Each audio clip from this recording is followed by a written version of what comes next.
인생 나눔 교실 멘토로 활동을 하고 있고, 제 이름은 전상준입니다.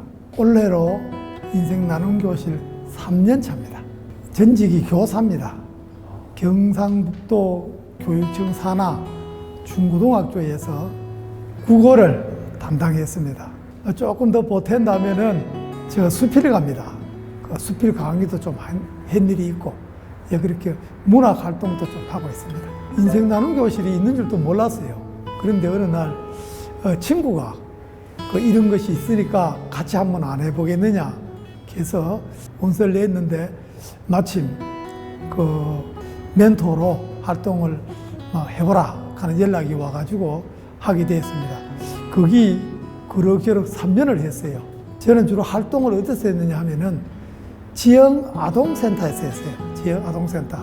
주로 어린 학생들하고 그래 했는데, 그 나름대로 보람이 안 있었겠나. 저 나름대로는 그렇게 생각을 합니다. 예. 어쩌면은 멘토로서 멘티들한테 개념은 간단해요. 정말 내가 살아온 체험이나 어떤 삶의 지혜를 어린 멘티들한테 전달하면 된다. 그런 간단한 개념인데, 실제 가서 멘티들하고 같이 인생 나눔을 해보면 다른 점을 많이 느껴요. 한 가지 예를 든다면은, 사람은 착하게 사는 것이 참 좋다라고 이 얘기를 할 때, 어느 한 멘티가 불쑥 뭐라카는 얘기하면, 착하게 살면은 돈을 못 벌어요 하더라고요. 그렇다 하면 내가 이도한 이야기하고 받아들이는 이야기는 상당한 차이가 나잖아요.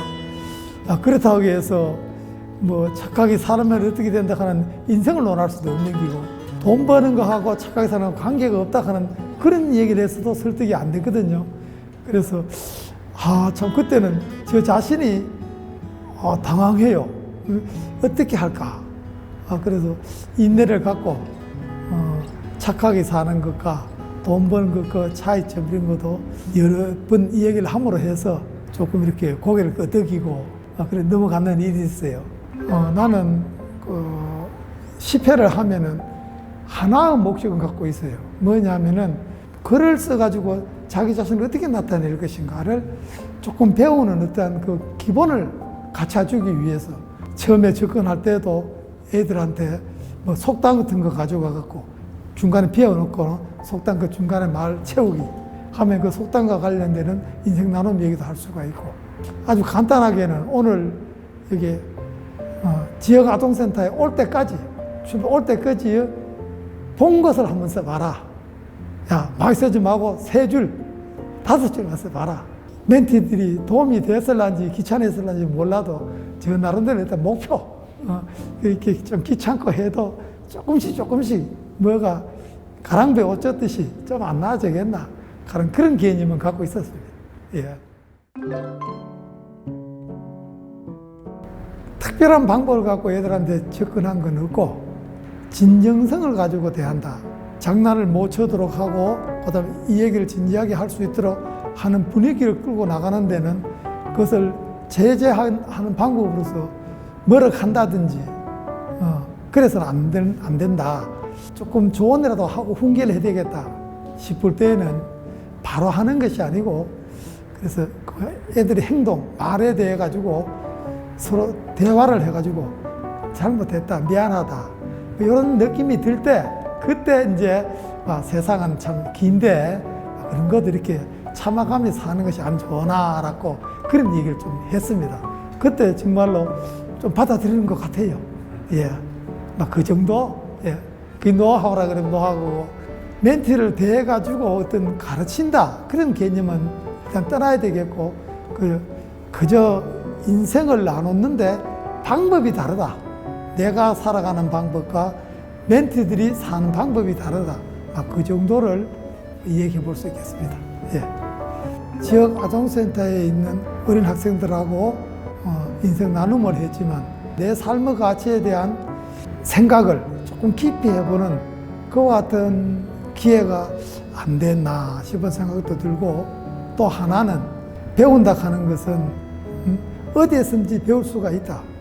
배움은 참 끝이 없다. 죽을 때까지 배워야 되고, 어린 애들끼리만 멘티들한테도 참 배울 것이 있다 하는 것을 저 나름대로 한번 느껴봤습니다. 멘티들도 그 10분이라 하는 혹은 15분이라 하는 만남을 통해서 살아가는데 그래도 조금은 도움이 안 됐겠나 하는 내 나름대로 한번 생각을 해봅니다. 예. 제가 수필을 쓰는 데는 가장 큰 목적은 어디 있느냐, 내 체험을 바탕으로 쓰기 때문에 그 수필을 쓰면 내 삶의 흔적이 남아요.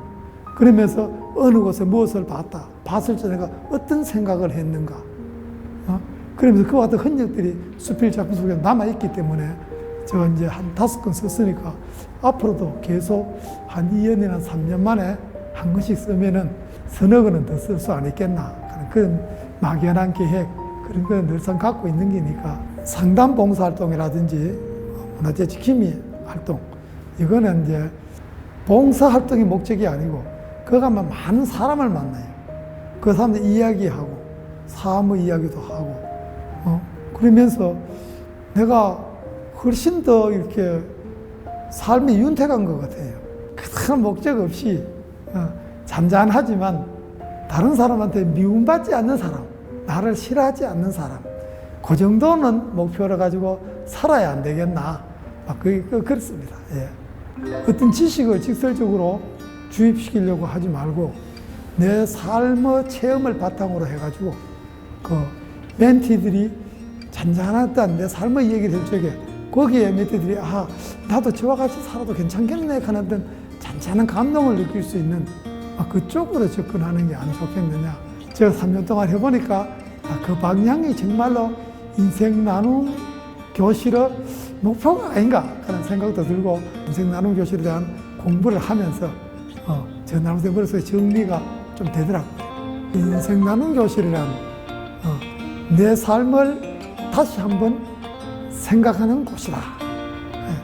그와 같이 한마디로는 그렇게 얘기를 해봤습니다. 아까도 말씀드렸지만 제가 인생 나눔 교실을 하면서 가장 많이 느낀 것은 내 삶의 가치를 깊이 생각하는 시간을 좀 더 많이 가졌었다. 그 다음에는 어린 멘티든 뭐든 간에 죽을 때까지 계속 인간은 배우면서 살아야 되겠다 하는 그 생각, 그것이 이제 저 나름대로는